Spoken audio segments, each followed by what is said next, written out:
സാറേ ഈ സർക്കാർ സർവീസിലേക്കുള്ള നേരത്തെ സാറിൻ്റെ എന്തെങ്കിലും പണയോ കാര്യങ്ങളോ പണ്ട് നമ്മളെപ്പോഴും എന്തോ ഒരു പഴയ കഥ കേട്ടിട്ടാണല്ലോ. പണ്ട് നേരം മുമ്പ് നമ്മൾ സാർ എൻട്രിയിലേക്ക് വരുന്ന സമയത്ത് നമ്മളൊരു ഇന്റർവ്യൂ അന്ന് എടുത്തിട്ടുണ്ടായിരുന്നു. എന്നെ തേച്ചിട്ട് പോയതാണ്. എന്തായാലും ആ തേപ്പാണ് ശരിക്കും നമുക്കൊരു കൂടുതൽ ഒരു മോട്ടിവേഷൻ. ഞാൻ പറഞ്ഞില്ലേ, പ്രശ്നങ്ങൾ, സാഹചര്യങ്ങൾ, ഇങ്ങനെയുള്ള ഇകത്തലുകൾ, നമുക്ക് കിട്ടുന്ന കല്ലേറുകൾ, ഇതൊക്കെ തന്നെയാണ് എന്നും എൻ്റെ മോട്ടിവേറ്റേഴ്സ്. പ്രശ്നങ്ങൾ, സാഹചര്യങ്ങൾ, ഇങ്ങനെയുള്ള ഇകത്തലുകൾ, നമുക്ക് കിട്ടുന്ന കല്ലേറുകൾ, ഇതൊക്കെ തന്നെയാണ് എന്നും എൻ്റെ മോട്ടിവേറ്റേഴ്സ്. അല്ലാതെ നല്ല വാചകങ്ങൾ പറഞ്ഞ ഒരാളെ എൻ്റെ മനസ്സിലില്ല. നീ അത് പഠിച്ചാൽ, അല്ലെങ്കിൽ നീ ഇങ്ങനെ ചെയ്താൽ, അങ്ങനെ പറഞ്ഞ ഒരാളും എൻ്റെ മനസ്സിൽ കൊണ്ടിട്ടില്ല. പിന്നെ കുറേ കാലം കഴിഞ്ഞതിന് ശേഷം നമ്മുടെ നാട്ടിൽ ആകെ ഒരു PSC പഠനമായിട്ട് ബന്ധപ്പെട്ട് നല്ല 2 വാക്ക് പറഞ്ഞ, അല്ലെങ്കിൽ എന്തൊരു പുസ്തകമൊക്കെ തന്ന ഒരാളാണ് റാഫീക്ക. മൂപ്പര് പുസ്തകം എന്തെങ്കിലും വന്നോ എന്നുള്ള പറഞ്ഞ ഡിക്ഷണറി ഒക്കെ ഞാൻ മൂപ്പരോട് വാങ്ങിയിട്ടുണ്ട്. അതൊക്കെ പിന്നീടാണ്, ആ തുടക്കകാലത്തല്ല, പിന്നീടുള്ള കുറേ ലിസ്റ്റിലൊക്കെ വന്ന് ചില ജോലിയിലൊക്കെ കയറിയതിന് ശേഷമുള്ള മറ്റു പരീക്ഷകൾക്കൊക്കെ നോക്കുന്ന സമയത്താണ് തോന്നുന്നു. ആ ഒരു തുടക്ക കാലഘട്ടത്തിലൊക്കെ പിന്നീട് റാഫീക്ക ഗുണം ചെയ്തിട്ടുണ്ട്. ആ ഒരു നാട്ടിൽ നമുക്ക് അന്നത്തെ ഒരു സാഹചര്യത്തിൽ എൻ്റെ മനസ്സിൽ ഒരു നല്ല രൂപമായിട്ടുള്ള മൂപ്പര് മാത്രമാണ്. ബാക്കിയുള്ള ആരും എന്നെ അന്ന് മോട്ടിവേറ്റ് ചെയ്യുന്ന രീതി സംസാരിക്കുകയോ, അല്ലെങ്കിൽ നമുക്കൊരു കുത്തുവാക്കുകൾ, അല്ലെങ്കിൽ സൈഡിൽ കൂടെയുള്ള എന്തെങ്കിലും ആ സാധനം അല്ലാതെ, കല്ലേറല്ലാതെ പൂമാലകൾ കിട്ടിയിട്ടില്ല. പക്ഷെ അതുകൊണ്ട് തന്നെ രക്ഷപ്പെട്ടത്. ഇന്നതെങ്ങനെയാണ് ആ കാര്യങ്ങളൊക്കെ? ഇന്ന് നാട്ടിലൊക്കെ സ്ഥിതികൾ മാറിയില്ലേ? നമ്മളൊക്കെ അല്ലേ നമ്മുടെ നാട്ടിലുള്ളത്. അപ്പോൾ നമ്മളെ പോലുള്ള ആളുകളാണ് ഇപ്പോൾ ഉള്ളത്. പഴയ ആളുകളുടെയും ചിന്താഗതികൾ മാറി. ഞാൻ മുമ്പ് ഈ പറഞ്ഞ ആളുകളൊക്കെ ഉണ്ടല്ലോ, എൻ്റെ മോട്ടിവേറ്റേഴ്സ് ആയ ആളുകൾ. അതിൽ വേറൊരു അനുഭവമുണ്ട്. ഞാൻ എന്ത് വാഹനങ്ങളൊക്കെ എടുക്കുന്ന സമയത്ത് എപ്പോഴും ഞാൻ മനസ്സിൽ ചിന്തിക്കുന്ന ഒരാളുണ്ട്. എൻ്റെ വാഹന കമ്പത്തിന് പിന്നിലുള്ള മോട്ടിവേറ്റർ എന്ന് പറയുന്നത്, ഞാൻ ഈ പറയുന്ന നാടൻ പണിക്ക് പോയ സമയത്ത് മെറ്റൽ കോരുക, റോഡിൽ നിന്ന് മെറ്റൽ കോരുകയാണ്. വാർപ്പിൻ്റെ മറ്റേ സാധനമില്ലേ, അതിലേക്ക് ഇടാൻ വേണ്ടി മെറ്റൽ കോരുക. ആ സമയത്ത് മൂപ്പര അവിടെ കാറ് നിർത്തിയിട്ട് അവസാനം നമ്മൾ പറഞ്ഞ പോലെ പണിക്കിറങ്ങേണ്ടി വന്നൂലേ എന്നുള്ളൊരു ചോദ്യം. ഏത് ഡിഗ്രിക്ക് പഠിക്കുന്ന സമയത്തെ ഈ കുത്തുവാക്കുകളൊക്കെ ആണല്ലോ. അപ്പോൾ ഇറങ്ങിയ സമയത്ത് ഞാൻ അന്നേ പറഞ്ഞതല്ലേ, ഇതങ്ങ് ആദ്യം ചെയ്താൽ പോരെ എന്നുള്ളൊരു ചോദ്യം, കാറ് നിർത്തിയിട്ട്. അതൊക്കെ മനസ്സ് പതിഞ്ഞു പോയ ചിത്രങ്ങളാണ്. അതുകൊണ്ട് തന്നെ ഞാൻ എൻ്റെ വാഹനങ്ങൾ, അതിനുശേഷം ഏത് വാഹനങ്ങൾ എടുക്കുന്ന സമയത്തും എൻ്റെ മനസ്സിലേക്ക് വരിക മൂപ്പര ചിത്രം. എൻ്റെ വാഹന കമ്പത്തിന് പിന്നിലുള്ള മോട്ടിവേറ്റർ മൂപ്പര. ഞാൻ ഇറക്കിയ പുസ്തകമില്ല, നമ്മൾ റാങ്ക് മേക്കർ, ആ പുസ്തകം ഞാൻ ഇറക്കി അത് അത്രയും ക്ലിക്കാക്കി എടുക്കണം എന്നുള്ള എൻ്റെ വാശിക്ക് പിറകിലുള്ള മോട്ടിവേറ്റർ എന്നെ പണ്ട് ഈ പുസ്തക ചുവടും തലയിൽ വെച്ച് വിട്ട ചങ്ങായില്ലേ, മൂപ്പരാണ്. അങ്ങനെ ഓരോ കാര്യത്തിനും പിന്നിലുള്ളത് ഇങ്ങനെയുള്ള ആളുകളാണ് മോട്ടിവേറ്റേഴ്സ്. അന്ന് ഇതേപോലെ തന്നെ തേച്ചു പോയ ആളുകളാണ് ഞാൻ ഈ റാങ്ക് ലിസ്റ്റുകളുടെ പിന്നിലുള്ള ഏറ്റവും പ്രധാന മോട്ടിവേറ്റർ എന്ന് പറയുന്നത് ഒരാളാണ്. അതാണ് അങ്ങനെയുള്ള വാശികൾ, ഇങ്ങനെയുള്ള പ്രശ്നങ്ങൾ വരുമ്പോഴേ ഞാനൊക്കെ എന്നെ പോലെയുള്ള ആളുകൾ പ്രവർത്തിക്കുള്ളൂ. പക്ഷെ നേരെ തിരിച്ചുള്ള ആളുകളുണ്ട്, കംഫർട്ട് സോണിൽ ജീവിക്കുന്ന ആൾ. അവരെയൊക്കെ വിചാരം എന്താ, ഞാൻ വെൽ സെറ്റിൽഡ് ആണ്, എനിക്കൊരു പ്രശ്നമില്ല എന്നുള്ള. പക്ഷെ പ്രശ്നം വരും എന്തെങ്കിലും ഒരു ദിവസം, ഉറപ്പായി. ഞാൻ പലതവണ പറഞ്ഞിട്ടുള്ളതാണ്, എന്തെങ്കിലും ഒരു ദിവസം പ്രശ്നം വരും. നിങ്ങൾ എത്ര സാമ്പത്തിക ചുറ്റുപാടുള്ള ആളാണെങ്കിൽ പോലും ഏതെങ്കിലും ഒരു ദിവസം നിങ്ങളോട് ആ ചോദ്യം വരും. അത് വീട്ടിൽ നിന്നോ നാട്ടിൽ നിന്നോ അല്ലെ കുടുംബക്കാരോ ആരെങ്കിലും ചോദ്യം ചോദിക്കും. തിന്ന് മുടിക്കുകയല്ലേ അല്ലെ, അച്ഛനമ്മേനെയും കഷ്ടപ്പെടുത്തി ജീവിക്കുന്ന കാലമായി, സ്വന്തമായിട്ട് എന്തെങ്കിലും ഉണ്ടായിക്കൂടെ, ഒരു ജോലി നേടിക്കൂടെ എന്നുള്ള ചോദ്യം വരും. അന്ന് ഈ PSC പഠനത്തിലുള്ള പ്രായം കഴിഞ്ഞിട്ടുണ്ടാവും. കാര്യമുണ്ടോ? നടക്കൂല. അതുകൊണ്ട് ആ ചോദ്യം ഇപ്പോഴേ പ്രതീക്ഷിക്കണം അങ്ങനെയുള്ള ആളുകൾ. ഇനി സാറ് ഇപ്പോൾ ഈ പറഞ്ഞ ഇതിൽ ഇറങ്ങുന്ന സമയത്ത് ഈ ജോലിയൊക്കെ മേടിച്ചല്ലോ, അപ്പോൾ ഇതിനു വേണ്ടി ഒരു പറഞ്ഞ സാർ നേരത്തെ പറഞ്ഞ ഒരു പുസ്തകമൊക്കെ 3 ആഴ്ച കൊണ്ടൊക്കെ വായിച്ചു. അത് ചെറിയ പുസ്തകമാണ്, അത് LGS അങ്ങനെയുള്ള പുസ്തകമാണ് ആണല്ലോ. അപ്പോൾ സാറിനൊരു പഠന രീതിയോ അല്ലെങ്കിൽ എത്ര മണിക്കൂർ പഠിക്കണോ അങ്ങനെ എന്തെങ്കിലും സാറ് ഷെഡ്യൂൾ ചെയ്തു? ഇല്ല, അന്ന് എന്ന് പറഞ്ഞാൽ ഇപ്പം പിള്ളേരോട് ഞാനിങ്ങനെ അങ്ങനെ ഷെഡ്യൂൾ ചെയ്തു പഠിക്കാനും കാര്യങ്ങളൊക്കെ നമ്മൾ ഉണ്ടാക്കുന്ന, നമ്മൾ അനുഭവത്തിൽ നിന്ന് ഉണ്ടാക്കുന്ന, അതിന് പിന്നീട് കാര്യങ്ങൾ പഠിപ്പിക്കുന്നതും സമയത്തൊക്കെ ഉണ്ടാക്കുന്ന ഒരു പ്ലാൻ എന്നാണ്. അന്ന് ആ സമയത്ത് എന്ന് പറഞ്ഞാൽ കിട്ടുന്ന സമയം മാക്സിമം യൂസ് ചെയ്യുക എന്നുള്ളൊരു ചിന്ത മാത്രമേ ഉള്ളൂ. അല്ലാതെ ഒരു ടൈം ടേബിൾ ഉണ്ടാക്കിയിട്ട് 1 മണിക്കൂർ ഇത് പഠിക്കുക, 1 മണിക്കൂർ അങ്ങനെയൊന്നുമില്ല. മാക്സിമം പറ്റുന്ന രീതിയിൽ പഠിക്കുന്നു, അത് മടുക്കുമ്പോൾ വേറെ ഒന്നിലേക്ക് പോകുന്നു, 5 മിനിറ്റ് എണീച്ച് പോകുന്നുണ്ടെങ്കിൽ പോകുന്നു. ചിലപ്പോൾ അത് പോലും പോകാതെ ഇരുന്നൊക്കെ പഠിക്കും. ചായ ഒക്കെ കുടിക്കുന്ന സമയത്ത് കുറച്ചുകൂടെ എന്നുള്ള രീതി അടുത്ത പേജ് കൊണ്ട് തിരിക്കും, എന്നിട്ട് വിളിക്കുന്ന അറിയും. അപ്പോൾ അടുത്ത പേജ് കൊണ്ട് തിരിച്ച് കുറച്ച് വായിച്ചു തുടങ്ങിയിട്ടുണ്ടാവും, അടക്കെ കുറച്ചുകൂടെ കേട്ടെന്ന് അറിയും. അങ്ങനെ ഒരു മെൻറ്റാലിറ്റിയിൽ പഠിച്ചു പോകും. നമ്മളൊരു ആവേശം കയറി കഴിഞ്ഞാൽ പിന്നെ അങ്ങ് പോകും. ഒരു കമ്പൈൻ സ്റ്റഡി വല്ലതും ഉണ്ടായിരുന്നു? ഒറ്റയ്ക്കുള്ള സെൽഫ് സ്റ്റഡി? വീട്ടിൽ നിന്നുള്ള പഠനം തന്നെയാണ്. പുറത്ത് അങ്ങനെ ആ സമയത്തൊന്നുമില്ല. പിന്നെ ഈ ക്ലാസ് എടുക്കുന്ന പ്രതിഭാ കോളേജ് ഉണ്ടല്ലോ, അവിടെ ഒരു വിനുമാഷ് ഉണ്ടായിരുന്നു. ഞങ്ങൾ ഈ പറഞ്ഞ രാവിലത്തെ ക്ലാസ് കഴിഞ്ഞിട്ട് കുറച്ച് നേരം ഒന്നിരിക്കുകയായിരുന്നു. വിനുമാഷ് തുടക്കം പണ്ട് അതിന് മുമ്പേ തന്നെ തുടങ്ങിയ ആളാണ്. പക്ഷേ സാറ് പറഞ്ഞ ഒരു കണ്ടിന്യൂസ് നോക്കുന്ന ഒരു യഥാർത്ഥ ഒരു PSC ആസ്പിരൻ്റ് ആയിരുന്നു എനിക്ക് തോന്നിയില്ല. കാരണം മൂപ്പർക്ക് ആ ഒരു ചെറുതായിട്ട് സൈഡിൽ കൂടെ നോക്കുന്നുണ്ടെന്നല്ലാതെ അതുകൊണ്ട് അങ്ങനെ കമ്പൈൻ സ്റ്റഡി ഒന്നുമില്ല. മൂപ്പരായിട്ട് കുറച്ച് അങ്ങനെ അത്യാവശ്യം അവിടെ നിന്ന് എന്തെങ്കിലും ഡിസ്കഷൻ കാര്യങ്ങൾ നടത്തുന്നതല്ലാതെ ഒരു കമ്പൈൻ സ്റ്റഡി ആയിട്ടൊന്നുമില്ലായിരുന്നു. ഓക്കെ സാർ, ഇനി നമ്മുടെ PSC വിദ്യാർത്ഥികളിലേക്ക് എനിക്ക് തോന്നുന്നു സാറിനെ പെട്ടെന്ന് എല്ലാവരിലേക്ക് എത്തിപ്പെടുന്നത് സാറിൻ്റെ ആ ഒരു പബ്ലിക്കേഷനാണ്. PSC റാങ്ക് മേക്കർ PSC എന്ന് പറയുന്ന സാധനമാണ്. അപ്പോൾ അതിനകത്ത് എനിക്ക് തോന്നുന്നൊരു കാര്യം, അന്നത്തെ ഒരു കാലഘട്ടത്തിൽ നമ്മൾ ഈ സ്കൂൾ പാഠപുസ്തകങ്ങളുടെ ഒരു പ്രാധാന്യം പറഞ്ഞുകൊണ്ട് ആദ്യമായിട്ടൊരു പുസ്തകം ഇറങ്ങിയ സാറിൻ്റെ പുസ്തകം. അതിനുശേഷമാണ് ബാക്കിയുള്ള പബ്ലിക്കേഷനൊക്കെ വരുന്നത്.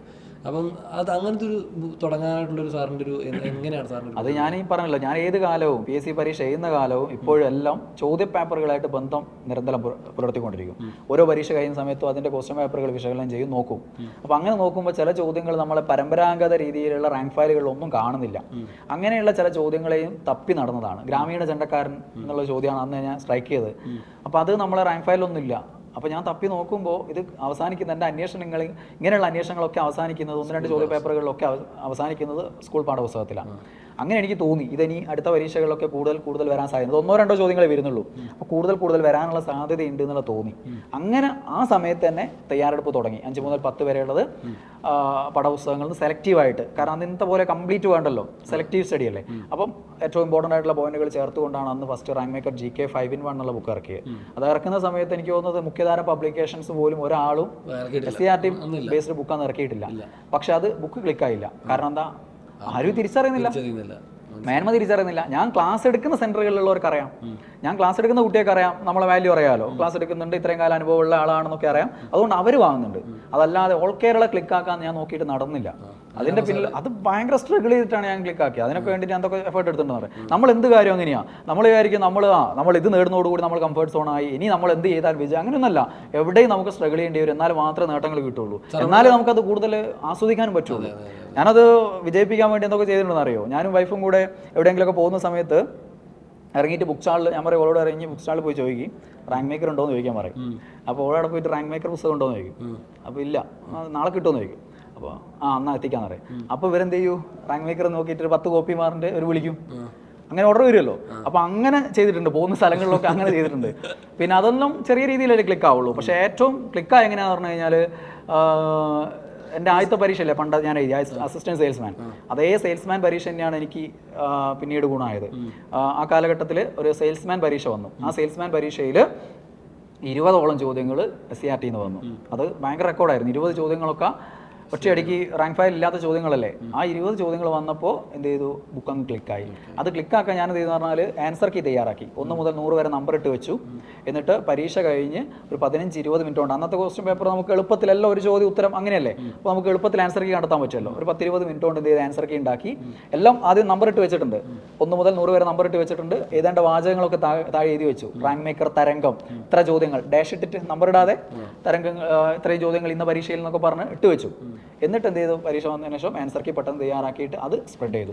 അങ്ങനെ അന്ന് 3:15 പരീക്ഷയും കഴിഞ്ഞിട്ട് എനിക്ക് തോന്നുന്ന ഒരു 20 മിനിറ്റ് കൊണ്ടിട്ട് ആൻസർ കീ ഇട്ടു. അത് എന്ത് ചെയ്തു, മൊത്തം അങ്ങ് സ്പ്രെഡായി. കാരണം ആദ്യം വരുന്ന ആൻസർ കീ എന്ത് ചെയ്യും, ഉദ്യോഗാർത്ഥികൾ അങ്ങോട്ടും ഇങ്ങോട്ടും ഷെയർ ചെയ്യും. അതിന് താഴെ നമ്മൾ പുസ്തകത്തിൻ്റെ പരസ്യവും ഞാൻ ആഡ് ചെയ്തിട്ടുണ്ട്. അത് അങ്ങനെ എന്ത് ചെയ്തു, ഓൾ കേരള എത്തി. പിറ്റേന്ന് മുതൽ ഞാൻ പണ്ട് ഈ പുസ്തകം ഇവിടെ വെക്കുമോ, ഒരു 10 പുസ്തകം ഇവിടെ വെക്കുമോ എന്ന് ചോദിച്ച് കൊണ്ടുപോയ സെൻറ്ററല്ല ബുക്ക് സ്റ്റാളുകൾ അന്ന് മടക്കിയ, അത് കൊയിലാണ്ടിന്ന് ഒരു അനുഭവമുണ്ട്. ഒരു ബുക്ക് സ്റ്റാള് അവിടെ ഞാൻ പോയപ്പോൾ അവർ പറഞ്ഞു മുതലാളി ഇല്ല, നാളെ വന്നു പറഞ്ഞു. അപ്പം നാളെ ഞാൻ ക്ലാസ് എടുക്കാൻ പോയി വരുന്ന സമയത്ത് അവിടെ വീണ്ടും പോയി, ഇയാൾ ഇതേ വാചകം തന്നെ, മുതലാളിയില്ല. അപ്പോൾ ഞാൻ അപ്പുറത്തെ ഷോപ്പിൽ നിന്ന് ആരോട് ചോദിച്ചു, അയാൾ ഇന്നയാടോ അതിൻ്റെ മുതലാളി എന്ന് പറഞ്ഞു. സംഭവം എന്ന് പറഞ്ഞാൽ അവർക്ക് വെക്കാൻ കഴിയില്ല. അവർക്ക് ഈ മാർക്കറ്റുള്ള ബുക്കുകളുണ്ടല്ലോ, അന്നത്തെ മുഖ്യധാര പബ്ലിക്കേഷൻസ്, അവരെ പുസ്തക ബുക്കുകൾ നമ്മൾ പോകില്ലല്ലോ. അപ്പോൾ അതുകൊണ്ട് അവർ വെക്കാൻ പഠിച്ചതാണ്. പിറ്റേന്ന് മുതൽ എന്ത് ചെയ്യാൻ തുടങ്ങി, കേരളത്തിലെ പല സെൻറ്ററുകൾ, പല ബുക്ക് സ്റ്റാളുകളിൽ നിന്ന് വിളി തരാൻ തുടങ്ങി. ഈ കൂട്ടരും വിളിക്കാൻ തുടങ്ങി. യൂട്യൂബ് ചാനലും ടെലിഗ്രാമൊക്കെ സ്റ്റാർട്ട് ചെയ്യുന്നു. ബുക്കിൻ്റെ ഒരു ഇതിന് വേണ്ടിയിട്ടും പിന്നെ ഞാൻ ഈ പഠിച്ച കാര്യങ്ങൾ അതൊന്ന് ഉദ്യോഗാർത്ഥികളായിട്ട് ഷെയർ ചെയ്യാന്നുള്ള ലക്ഷ്യത്തോടെയാണ് റാങ്ക് മേക്കർ PSC ടിപ്സ് എന്ന യൂട്യൂബ് ചാനൽ ഞാൻ തുടങ്ങിയത്. അത് ഞാൻ മോണിറ്റൈസ് ചെയ്തിട്ടില്ല. ഞാനത് സാമ്പത്തിക അടിസ്ഥാനത്തിൽ തുടങ്ങിയല്ല, ഞാനത് മോണിറ്റൈസ് ചെയ്തിട്ടേ ഇല്ലായിരുന്നു. എത്രയോ വർഷങ്ങൾ കഴിഞ്ഞിട്ടാണ് അടുത്ത, എനിക്ക് തോന്നുന്നു സബി തന്നെയാണെന്ന് തോന്നുന്നു പറഞ്ഞല്ലേ, സബിയാണോ? അതിന് ശേഷമാണ് നമ്മൾ അവിടെ വന്നതിന് ശേഷമൊക്കെയാണ് മോണിറ്റൈസ് ചെയ്തത്. തുടക്കത്തിൽ ആ മോണിറ്റൈസ് ചെയ്തിട്ടില്ല. ഞാൻ എന്ത് ചെയ്തു, സർവീസിൽ നിന്ന് ലീവ് എടുത്തു. അത് നമ്മൾ എൻട്രിയിലേക്ക് വരാൻ വേണ്ടിയിട്ടൊന്നുമല്ല, ഓൺലൈനിൽ വരുന്ന ഒരു ചിന്ത എൻ്റെ മനസ്സിലില്ല. ഓഫ്ലൈൻ സെൻറ്ററിൽ സജീവമാകുക, പുസ്തകം അതുവഴിയുള്ള മാക്സിമം പബ്ലിക്കേഷൻ കാര്യങ്ങൾ ഒന്ന് സെറ്റപ്പ് ആക്കുക എന്നുള്ള ലക്ഷ്യത്തോടെയാണ് ലീവ് എടുക്കുന്നത്. അപ്പോൾ ആ സമയത്താണ് അതെ, എനിക്കിപ്പോഴും ഞാൻ കഴിഞ്ഞ പോഡ്കാസ്റ്റിൽ പ്രദീപ് സാറായിട്ട് ഇരുന്നപ്പോഴും ഈ കാര്യം പറഞ്ഞതാണ്. അതായത് സുജയ് സാറിന്റെ വരവും പ്രദീപ് സാറിന്റെ കൂടെയാണ്. ആ പ്രദീപ് സാറിന് എങ്ങനെയാണ് പരിചയം? അതായത് യൂട്യൂബിൽ നമ്മൾ ഒരു വീഡിയോ എന്തോ സംതിങ് പ്രദീപ് സാറിന്റെ വീഡിയോ പോയ സമയത്ത് നമുക്ക് താഴെ ഒരു കമന്റ് വന്നു, തെക്ക് നിന്ന് പ്രദീപ് മോത്തലയും വടക്ക് നിന്ന് സുജേഷ് പ്രക്കാടും വന്നാൽ എൻട്രി ആപ്പ് വേറെ ലെവലെന്നും പറഞ്ഞിട്ടൊരു മെസ്സേജ് കണ്ടു. അപ്പൊ ഞാനപ്പോൾ സാറിന്റെ വീഡിയോസ് ഒക്കെ കാണുന്നുണ്ട് പുറക്കാട്. അപ്പൊ എന്റെ വിചാരം അപ്പോഴും സാർ ആലപ്പുഴ പുറക്കാടുകാരനാണെന്നുള്ളതാണ്. അപ്പൊ ഞാൻ വിചാരിക്കുന്ന എന്റെ നാട്, ഞാൻ ഹരിപ്പാടല്ലേ, പുറക്കാട് എന്തെങ്കിലും ബന്ധം സ്ഥാപിക്കാമല്ലോ എന്നൊക്കെ വിചാരിച്ചിരിക്കുന്ന സമയത്താണ് ഞാൻ പ്രദീപ് സാറിനോട് ചോദിക്കുന്നത്. അപ്പൊ സാറ് പറയുന്നു ഇതുപോലെ ഇവിടെ ആണെന്ന് തോന്നുന്നില്ല, കോഴിക്കോട് എന്തോ ആണെന്ന് തോന്നുന്നു, ആളുടെ പുസ്തകമുണ്ട്, നമ്പറുണ്ട് എൻ്റെ കയ്യിൽ, ഞാൻ സബിക്ക് അയച്ചു തരാം, സബി ഒന്ന് ചോദിച്ചു നോക്കാൻ പറഞ്ഞു. അങ്ങനെ സാറിന് നമ്പർ അയച്ചു തന്നിട്ടാണ് ഞാൻ സാറിനെ കോൺടാക്ട് ചെയ്തത്. പ്രദീപ് സാർ എങ്ങനെ പരിചയം പറഞ്ഞാൽ, സാർ ഈ പുസ്തകം ഇറങ്ങിയ സമയത്ത് ക്ലിക്കായല്ലോ, അപ്പോൾ ബൾക്കായിട്ട് സാറ് അവിടുത്തെ കുട്ടികൾക്ക് വേണ്ടി വാങ്ങിയാണ്. അവിടുത്തെ കുട്ടികൾക്ക് വേണ്ടിയിട്ട് തുടക്കത്തിലെ സാറ് നമ്മൾ പുസ്തകം വാങ്ങി കൊടുത്തിട്ടുണ്ടായിരുന്നു. അപ്പോൾ അങ്ങനെ ഉള്ള പരിചയമാണ് സാറിൻ്റെ. അപ്പോൾ സാർ എൻട്രിയിൽ വന്ന അടുത്ത മാസം ഞാനാണെന്ന് തോന്നുന്നു അല്ലേ, സബി എന്നെ പറ്റി ചോദിക്കുന്നു. ഞാൻ പ്രദീപ് സാറിനെ വിളിച്ചിട്ടുണ്ട് എൻട്രിയിലേക്ക്, കാരണം ആ സമയത്ത് വേറെയും ഓൺലൈൻ ആപ്പുകളിൽ നിന്ന് കോൾ വന്നിട്ടുണ്ടായിരുന്നു ആ തുടക്കത്തിൽ. കാരണം ചാനൽ ക്ലിക്കായല്ലോ, ബുക്ക് ക്ലിക്കായി, ചാനൽ ക്ലിക്കായി, അങ്ങനെ അറിയപ്പെടാൻ തുടങ്ങിയപ്പോഴാണ് എല്ലാ ഓൺലൈൻ സെന്ററുകളിൽ നിന്നും വിളി വരാൻ തുടങ്ങിയത്. അപ്പോൾ സബിയെ വിളിച്ചു. എന്തുകൊണ്ട് എൻട്രി നമ്മൾ സമീപിച്ചു സാർ ചൂസ് ചെയ്യാനുള്ള കാരണം? അതിന്റെ പ്രധാന കാരണം എന്ന് പറഞ്ഞാൽ, ഒന്ന് ഞാൻ പ്രദീപ് സാറിനെ വിളിച്ചു. ആ സമയത്ത് വേറൊരു ആപ്പിൽ നിന്ന് കോൾ വന്നിട്ടുണ്ടായിരുന്നു, അവരിലെ അറിയപ്പെടുന്ന ഒരാളുണ്ടായിരുന്നു, അദ്ദേഹത്തിനെ ഞാൻ വിളിച്ചു. ഇവിടെ എൻട്രിയിൽ ആ സമയത്ത് സാർ വന്നിട്ടുണ്ട്, ഒരു മാസത്തേനായിട്ട് 1-2 മാസമായിട്ട് തോന്നുന്നു. അപ്പോൾ ആ സമയത്ത് പ്രദീപ് സാറിനെ വിളിച്ചു. അപ്പോൾ ഇവിടുത്തെ സ്ഥിതി എന്താണെന്നൊക്കെ അന്വേഷിച്ചു. അപ്പോൾ ഇതൊരു കേരള ബേസ്ഡ് ആപ്പാന്ന് മനസ്സിലായി ആണല്ലോ, അപ്പോൾ നമുക്കൊരു വോയിസ് ഉണ്ട് എന്നുള്ള കാര്യം മനസ്സിലായി. മറ്റേ ദിവസം എനിക്ക് തോന്നുന്നു ബാംഗ്ലൂർ ബേസ്ഡ് ഡാറ്റ ആപ്പായിരുന്നു അത്. അവർ കുറച്ചുകൂടെ വലിയ പേയ്മെൻറ്റും കാര്യങ്ങളൊക്കെ ആയിരുന്നു പറഞ്ഞത്. പക്ഷെ എന്നെ സംബന്ധിച്ച് കുറച്ചുകൂടെ പേയ്മെൻറ്റിനേക്കാളും നമ്മൾ സർക്കാർ ജോലിയിൽ നിന്ന് ലീവ് എടുത്ത് വരികയല്ലേ, നമ്മളെ ജീവിതം കുറച്ചുകൂടെ നല്ല രീതിയിൽ മുന്നോട്ട് പോകാനും നമ്മൾ ആഗ്രഹിക്കുന്ന രീതിയിൽ നമ്മൾ പഠിച്ച കാര്യങ്ങൾ ഉദ്യോഗാർത്ഥികളായിട്ട് സംവദിക്കാനും അതിൽ നിന്നൊരു സാറ്റിസ്ഫാക്ഷൻ കണ്ടെത്താനൊക്കെ നമ്മൾ ഇറങ്ങുന്നത്. അപ്പോൾ ആ സാറ്റിസ്ഫാക്ഷൻ കിട്ടാത്ത രീതിയിൽ സാമ്പത്തികമായി മാത്രം ബെനിഫിറ്റ് ഉണ്ടാകുന്ന രീതിയിൽ നമ്മൾ ഒന്നിലേക്ക് പോയിട്ട് കാര്യമില്ല. മാത്രമല്ല, ഞാൻ അന്ന് കുറെ സ്ട്രഗിൾ ചെയ്തൊരു കാര്യം വെച്ചാൽ, ഇപ്പം പ്രദീപ് സാർ ആണെങ്കിലും സുധീർ സാർ ആണെങ്കിലും ഒക്കെ നിങ്ങളെ സമീപിക്കുന്ന സമയത്ത് നിങ്ങളെ മറ്റുള്ള ഈ പറഞ്ഞ ആൾക്കാർ സമീപിച്ചിട്ടുണ്ട് ഓൾറെഡി. അപ്പൊ അവര് പറഞ്ഞ എമൗണ്ട് നമുക്ക് ഒരിക്കലും താങ്ങാൻ പറ്റുന്ന, കാരണം എൻ്റെ തുടക്ക കാലഘട്ടമാണ്, ഒരിക്കലും താങ്ങാൻ പറ്റുന്ന ഒരു കാലഘട്ടമല്ല. അപ്പോൾ പോലും നമ്മൾ ഈ ചെറിയ എമൗണ്ട്, ഇപ്പം പ്രദീപ് സാറിൻ്റെ അടുത്താണെങ്കിലും സുധീർ സാറിന് തന്നെ അത് പറഞ്ഞിട്ട് പോലും നിങ്ങൾ കൺവിൻസ്ഡ് ആയി എന്നുള്ളതാണ്. അപ്പൊ അത് എനിക്ക് തോന്നുന്നു എൻ്റെ നമ്മുടെ ഒരു ഫീസ് സ്ട്രക്ചറും ഞാനത് എപ്പോഴും പറയാറുണ്ട്, മീറ്റപ്പിലൊക്കെ ഞാൻ പറഞ്ഞിട്ടുണ്ട്. അതായത് നമുക്കൊരാൾക്ക് റെക്കമെൻഡ് ചെയ്യാൻ പറ്റും. കാരണം അന്ന് എനിക്ക് തോന്നുന്നു 1500, 1200 അങ്ങനത്തെ പൈസ 1200 അല്ലേ. അപ്പോൾ ഒരാൾക്ക് എളുപ്പത്തിൽ റെക്കമെൻഡ് ചെയ്യാൻ പറ്റും. കാരണം നമ്മൾ ഇപ്പോൾ ഈ ഫീൽഡിൽ ഉള്ളതുകൊണ്ട് ഓഫ്ലൈൻ തന്നെ ഞാൻ ക്ലാസ് എടുത്ത പല ഉദ്യോഗാർത്ഥികളും നമ്മളോട് ചോദിച്ച് വിളി വരും. അപ്പോൾ ആ വിളിക്കുന്ന സമയത്ത് നമുക്ക് റെക്കമെൻഡ് ചെയ്യാൻ പറ്റും. ഇനി റെക്കമെൻഡേഷൻ പറ്റില്ല, അവർക്ക് ഭയങ്കര ബുദ്ധിമുട്ടാണെങ്കിൽ നമുക്ക് തന്നെ സ്വയം എടുത്തു കൊടുക്കാൻ പറ്റും. ഞാൻ സബീനോട് പറഞ്ഞ ഒരു കണ്ടീഷൻ ഓർമ്മയില്ലേ, ഫസ്റ്റ് ആ ഒരു കണ്ടീഷൻ അംഗീകരിച്ചാണ് എൻ്റെ ഒരു കൂടുതൽ സാമ്പത്തികമായി പിന്നോക്കം നിൽക്കുന്ന വിദ്യാർത്ഥികൾക്ക് ഫ്രീ ആയിട്ട് കൊടുക്കാൻ വേണ്ടിയിട്ടുള്ള ഒരു മാസം പറയുന്നത് അത്ര എണ്ണ ആളുകൾക്ക് കൊടുക്കാനുള്ള ആ ഒരു സാധനം എൻ്റെ സമ്മതിച്ചുകൊണ്ടാണ് ഞാൻ കണ്ട ഏറ്റവും വലിയ പോസിറ്റീവ് എന്ന് പറയുന്നത്. സ്പോട്ടിൽ തന്നെ അത് സമ്മതിക്കുകയും ചെയ്തു. ഞാൻ വിചാരിച്ചത് എൻ്റെ മാസത്തിലെ സാലറിയിൽ നിന്ന് കണക്കാക്കിയിട്ട് കൊടുക്കാമെന്നായിരുന്നു. പക്ഷേ എൻട്രി നേരെ തന്നെ പറഞ്ഞു, അന്നും വേണ്ട, സാലറിയിൽ നിന്ന് കട്ട് ചെയ്യുന്നു വേണ്ട, കൃത്യമായിട്ട് സാർ പറയുന്ന എണ്ണം ഞങ്ങൾ ഓരോ മാസവും കൊടുക്കാമെന്ന് പറഞ്ഞു. നമ്മളെ കൈത്താങ് എന്നുള്ള രീതിയിൽ നമ്മളത് നടത്തി വന്നതാണ്. അന്ന് മുതൽ ഇങ്ങോട്ടുള്ള എനിക്ക് തോന്നുന്നു 1000-ൽ പല ആളുകൾക്ക് നമ്മളത് കൊടുത്തിട്ടുണ്ടാവും. ഉറപ്പായിട്ടും 1000-ൽ പല ആളുകൾക്ക് നമ്മൾ എൻട്രിയിലൂടെ അത് സൗജന്യമായിട്ട് കൊടുത്തിട്ടുണ്ടാവും. കുറേ പേരൊക്കെ നമ്മളോട് നേടിയാൽ പറയാറുണ്ട്. പക്ഷെ നമ്മൾ ആരെയും അങ്ങനെ നിർബന്ധിക്കാറോ ചോദിക്കാറൊന്നുമില്ല. കാരണം നമ്മളൊരാൾക്ക് ഫ്രീ ആയിട്ട് കൊടുത്തിട്ട് അവർ ഇത് ഇവിടെ വന്ന് പറയണം എന്ന് പറഞ്ഞ് അവരെ കുറേ ആളുകളെ മുന്നിൽ കൊണ്ടുവന്നത് എനിക്കിത് സൗജന്യമായിട്ട് കിട്ടിയിട്ട് ഞാൻ പഠിച്ചതെന്ന് അവരെ കൊണ്ട് നമ്മൾ പറയിപ്പിക്കുമ്പോൾ അതൊരു സുഖമില്ല. ആ കൊടുത്തതിൻ്റെ മേനോ പോവുകയാണ് ചെയ്യുക. അവരായിട്ട് വന്ന് പറയുകയാണെങ്കിൽ ഓക്കെ, അത് അവരുടെ സംതൃപ്തിയായിട്ട് അവർക്ക് അനുഭവപ്പെടും. അതേസമയം നമ്മളിത് പറയിപ്പിക്കുമ്പോൾ അത് അവരുടെ അഭിമാനബോധത്തിന് ഏൽക്കുന്ന ഒരു അടിയായിരിക്കും. അതുകൊണ്ട് അത് നമ്മൾ ചെയ്യാറില്ല. ഞാൻ ഒരിക്കലും ചെയ്തിട്ടില്ല അത്. കാരണം എത്രയോ ആളുകൾ അങ്ങനെ ഉണ്ടാവും നമുക്ക്. പിന്നെ ഇങ്ങോട്ട് പറയുന്ന ആളുകൾ സാറേ ഇത് ഞാൻ അഭിമാനത്തോടെ പറയുന്നതാണ്, എനിക്കിത് അറിയണം, പറയണം, അല്ലെങ്കിൽ എൻട്രിയിലേക്ക് വീഡിയോ ചെയ്യുമെന്നൊക്കെ ചോദിക്കുമ്പോൾ നമ്മൾ ചെയ്യാൻ തയ്യാറാണ്. ഞാൻ പറഞ്ഞല്ലോ, എൻട്രിയിൽ വന്നതിന് ശേഷം ഇഷ്ടംപോലെ മാറ്റങ്ങളുണ്ട്. ആ മാറ്റങ്ങൾക്കൊക്കെ മൂല കാരണം എന്ന് പറയുന്നത് ഞാൻ സർക്കാർ ജോലി നേടിയെന്നുള്ളതാണെന്നാണ് ഞാൻ പറഞ്ഞത്. എൻട്രിയിൽ വന്നതിന് ശേഷമാണ് നല്ല കാര്യമായ മാറ്റങ്ങൾ തന്നെ വന്നിട്ടുണ്ട്. ഞാൻ പറഞ്ഞില്ലേ, സർക്കാർ ജോലി നേടിയതിനു ശേഷം, സർക്കാർ ജോലി നേടിയാൽ നമുക്ക് ഗ്രാജുവൽ ആയിട്ടുള്ള ഒരു മാറ്റമാണ് ഉണ്ടാവുള്ളൂ. ചെറിയ ചെറിയ ചെറിയ ചെറിയ ചെറിയ പടിപടിയായിട്ടുള്ള മാറ്റങ്ങളേ ഉണ്ടാവുള്ളൂ. അല്ലാതെ നമ്മൾ ഒറ്റ ദിവസം കൊണ്ട് വലിയ ലെവലിലേക്ക് ആവുമോ, അല്ലെങ്കിൽ പണക്കാരനാവുമോ, അല്ലെങ്കിൽ വേറെ ലെവലിലേക്ക് മാറുമോ, ലൈഫ് അപ്പടി ചേഞ്ച് ആയി പോകുന്നില്ല. അതേസമയം അത് നേടിക്കഴിഞ്ഞാൽ നമുക്ക് വേറെ ഏത് മേഖലയിലും ഈ പറഞ്ഞ സാധനം നേടിയെടുക്കാനുള്ള കഴിവ് നമുക്കുണ്ടെങ്കിൽ അത് ഉപയോഗിച്ചുകൊണ്ട് നമുക്ക് എന്ത് ചെയ്യാൻ പറ്റും, നേടാൻ പറ്റും. അപ്പോൾ അത് കണക്കാക്കിയിട്ടാണ് ഞാൻ, കാരണം ടീച്ചിങ് എബിലിറ്റി ഉണ്ട്. അപ്പോൾ അധ്യാപനം നടക്കുന്നുള്ളൊരു തൊഴിലായിട്ട് എനിക്ക് കൊണ്ടുപോകാം. പക്ഷേ എനിക്ക് UPSC ഞാൻ കിട്ടിയിട്ട് പോയില്ലാറില്ലേ. കാരണം ചെറിയ കുട്ടികളെ കണ്ടിന്യൂസ് എല്ലാ ദിവസവും ഒരേപോലെ പഠിപ്പിക്കുക, പിറ്റേന്നും അത് തന്നെ പഠിപ്പിക്കുക, അടുത്ത കൊല്ലം അത് തന്നെ പഠിപ്പിക്കുക, എനിക്ക് വലിയ താല്പര്യമില്ലായിരുന്നു. അപ്പോൾ അതുകൊണ്ട് തന്നെ ചെറിയ കുട്ടികളെ പഠിപ്പിക്കുന്ന കാര്യത്തിന് താല്പര്യമില്ലായിരുന്നു. പക്ഷേ ഇതിലേക്ക് ഇറങ്ങിയപ്പോൾ ഇതെനിക്കൊരു ടേസ്റ്റായി മാറി. അപ്പോൾ ആ ഫീൽഡിൽ തന്നെ ഇറങ്ങാമെന്നുള്ള രീതിയിലാണ് സർക്കാർ സർവീസ് 5 കൊല്ലത്തേക്ക് LW എടുക്കുന്നത്. LW എടുത്ത ബെറ്റർ ജോബ് ഇൻ ഇന്ത്യ ഓപ്ഷനിൽ LW എടുത്തു കഴിഞ്ഞാൽ നമുക്ക് ഇതും സർക്കാർ ജോലിയുടെ ഒരു മേന്മയാണ്. ഈ ഉദ്യോഗാർത്ഥികളൊക്കെ സർക്കാർ ജോലിക്ക് ശ്രമിക്കുന്നവരാണ്, അതിൻ്റെ ഏറ്റവും വലിയ മേന്മയാണ്. പക്ഷെ അത് പലരും നെഗറ്റീവായിട്ട് കാണുന്ന ഉദ്യോഗാർത്ഥികളുണ്ടാവും. അല്ല സർക്കാർ ജോലി കിട്ടിയിട്ട് അത് ചെയ്യാണ്ട് ഒരാൾ അവസരം പോക്കുക എന്നൊക്കെ പറയുന്നത് നേരെ തിരിച്ചാണ്. സാർ അവിടെ പലരും ചോദിക്കാറുണ്ട്, നിങ്ങൾ ലീവിന് പോകും. അത് പലരും തെറ്റിദ്ധാരണ. അതായത് 3 മാസത്തിൽ കൂടുതലുള്ള ലീവ് ഒരു ഉദ്യോഗസ്ഥൻ എടുത്താൽ അവിടെ വേറെ ആളെ നിയമിക്കാം. അപ്പോൾ നമ്മൾ ലീവ് എടുത്ത് പോകുമ്പോൾ അത് ശരിക്കും ഗുണകരമാണ് ഇവർക്ക് ഇത് അറിയാഞ്ഞിട്ടാണ്. ഞാനിപ്പോൾ 3 മാസം കൂടുതൽ ലീവ് എടുത്തത്, 5 വർഷത്തേക്കല്ലേ ലീവ് എടുത്തു കഴിഞ്ഞാൽ അവിടെ എന്ത് ചെയ്യാം, വേറൊരു ഉദ്യോഗാർത്ഥിക്ക് ജോലി കിട്ടുകയാണ്. അപ്പോൾ ഒരു ഉദ്യോഗാർത്ഥിക്ക് ലാഭമാണ്, സർക്കാരും ലാഭമാണ്. കാരണം എനിക്ക് തരുന്ന ശമ്പളം എൻട്രി സ്കെയിലിൽ വരുന്ന ഒരാൾക്ക് കൊടുക്കേണ്ട ആവശ്യമില്ല. ഞാൻ വർഷങ്ങളായിട്ട് ഇൻക്രിമെന്റും കാര്യങ്ങളും പ്രൊമോഷനും ഒക്കെ കിട്ടിയിട്ട് ഞാൻ വാങ്ങുന്ന സാലറിന്റെ പകുതി സാലറിയെ ജോയിൻ ചെയ്യുന്ന ആൾക്ക് കൊടുക്കേണ്ടതുള്ളൂ. അപ്പോൾ സർക്കാരിനും ഗുണമാണ് ശരിക്കും സത്യത്തിൽ, ഉദ്യോഗാർത്ഥികളും ഗുണമാണ്. പക്ഷെ ഇതൊന്നും അറിയാതെയാണ് പലരും പറയുന്നത്. പറയാൻ പറ്റില്ല, കാരണം അവർ ആ ഒരു ലെവലിലേക്ക് വരുന്നല്ലേ ഉള്ളൂ. സർക്കാർ ജോലിയിലേക്ക് എത്തിയാലാണല്ലോ അവർ അതിനെ കുറിച്ചൊക്കെ അറിയുള്ളൂ. അതുകൊണ്ട് പറയുന്നതാണ്. അതുകൊണ്ട് നമുക്ക് വിഷമമില്ല. പക്ഷെ അത് അവർ കാണേണ്ടത് അവർക്കുള്ളൊരു മേന്മയാണ്. നിങ്ങൾ ഇതിന് ശ്രമിച്ചുകൊണ്ടിരിക്കുമ്പോൾ ഈ അവസരം കൂടെ നിങ്ങൾക്കുണ്ട്. 5 വർഷം ലീവ് എടുത്ത്, കാരണം നിങ്ങൾ നിങ്ങളെ കഴിവുകൊണ്ടല്ലേ നേടുന്നത്, അവരവരുടെ കഴിവുകൊണ്ടല്ലേ ഈ ജോലി നേടുന്നത്. എന്നിട്ട് ആ കഴിവെല്ലാം മുരടിച്ച് അവർ ഈ കിട്ടുന്ന ശമ്പളം കൊണ്ട് മാത്രമായിട്ട് ഒതുങ്ങി ജീവിക്കേണ്ടി വരികയും ഇവരുടെ കൂടെ പഠിച്ച ഇത്രയും കഴിവില്ലാത്ത പല ആളുകൾ, ഇതിന് ശ്രമിച്ച് നേടാത്ത പല ആളുകളും ജീവിതത്തിൽ മറ്റു പല മേഖലകളിലും ശ്രമം നടത്തുകയും വിജയിക്കുകയും ചെയ്യുന്നില്ലേ. അപ്പം അതിനുള്ള അവസരം നമുക്ക് സർക്കാർ ജോലിക്കാർക്കും വേണം എന്നുള്ളതല്ലേ അവർ ചിന്തിക്കേണ്ടത്. അപ്പം 5 വർഷം LW കിട്ടുകയാണെങ്കിൽ അവർക്ക് ഇതുവരെ എന്തെങ്കിലും ടേസ്റ്റ് ഉണ്ടെങ്കിൽ ആ മേഖലയിൽ കഴിവ് തെളിയിക്കാൻ പറ്റും. അപ്പം അതൊക്കെ ഗുണകരമായിട്ടാണ് കാണേണ്ടത്. അങ്ങനെ പല ആകർഷണങ്ങളുണ്ടല്ലോ സർക്കാർ ജോലിക്ക്, പെൻഷൻ കാര്യങ്ങൾ. അതെ തീർച്ചയായിട്ടും ഞാൻ അതുമായിട്ട് ബേസ് ചെയ്തൊരു വീഡിയോ ചെയ്തിട്ടുണ്ട്. ഓക്കെ സാർ, ഇനി അടുത്തത് നമുക്കറിയാം ബ്ലൂ പ്രിന്റ്. നമ്മുടെ എൻട്രി വന്നതിന് ശേഷം യൂട്യൂബ് ചാനലാണെങ്കിലും ഓരോരുത്തർക്കും ഓരോ മേന്മയുണ്ട്. പ്രദീപ് സാറിനെ സംബന്ധിച്ചിടത്തോളം പ്രദീപ് സാറിന്റെ റാങ്ക് മേക്കിംഗ്, മോട്ടിവേഷൻസ്, ഇതൊക്കെ കുട്ടികളിലേക്ക് ഭയങ്കരമായിട്ട് എത്തുന്ന ഒരു സാധനങ്ങളാണ്. സുജയ് സാറിലേക്ക് വരുന്ന സമയത്ത് കുട്ടികളോട് ഏറ്റവും കൂടുതൽ വരുന്ന സാധനം, ചോദിക്കുന്ന ഒരു സാധനം, സാറേ പരീക്ഷ എടുക്കുമ്പോൾ ഒരു ബ്ലൂ പ്രിന്റ് സാറിന്റെ തരുമോ എന്നുള്ള സാധനമാണ് പുള്ളി ചോദിക്കുന്നത്. അപ്പോൾ അതിന്റെ ഒരു സാറിന്റെ തയ്യാറെടുപ്പും സാറിന്റെ special study plan, gold batch തന്നെ എനിക്ക് തോന്നുന്നു പല എല്ലാ ഇപ്പോൾ LG ഏറ്റവും കൂടുതൽ കുട്ടികൾ സാറിന്റെ ഗോൾഡ് ബാച്ചിൽ ജോയിൻ ചെയ്യാറുണ്ട്. അപ്പോൾ അവിടെ എനിക്ക് തോന്നുന്നത് ഏറ്റവും കൂടുതൽ കുട്ടികൾ ജോയിൻ ചെയ്യുന്ന റീസൺ തന്നെ സാറിന് ഒരു സ്റ്റഡി പ്ലാൻ സാർ കൊടുക്കാറുണ്ട്. എങ്ങനെയാണ് അതിന്റെ ഒരു പ്രിപ്പറേഷൻ കാര്യങ്ങൾ? അത് എന്ന് പറയുന്നത് അത് മെയിനായിട്ട് നമുക്ക് അങ്ങനെ ഒരു സാധനം, ഒരു ഫീൽഡിൽ നമുക്ക് എന്തെങ്കിലുമൊക്കെ മുൻകൂട്ടി കാണണമെങ്കിൽ നമ്മൾ ഒരു ജ്യോതിഷിയാവുക എന്നുള്ളതല്ല, ആ ഫീൽഡിനെ നമ്മൾ നിന്നുകൊണ്ടിരിക്കുന്ന സമയത്ത് നന്നായിട്ട് വീക്ഷിക്കുക എന്നുള്ളതാണ്. ആ നന്നായിട്ട് വീക്ഷണം കൊണ്ട് നമുക്ക് എന്ത് കിട്ടും, ഇവിടെ ഇങ്ങനെയൊക്കെയാണ് നടക്കുന്നത്, ചിലപ്പോൾ അടുത്ത പരീക്ഷയിൽ ഇങ്ങനെ വന്നേക്കാം എന്നുള്ള തോന്നലുകൾ വരും. അത് പ്രവചനമല്ല, അതെന്താണ് ഇവിടെ നിന്നുണ്ടാവുന്ന അനുഭവ സമ്പത്തുകൊണ്ട് നമ്മൾ പറയുന്ന കാര്യങ്ങളാണ്.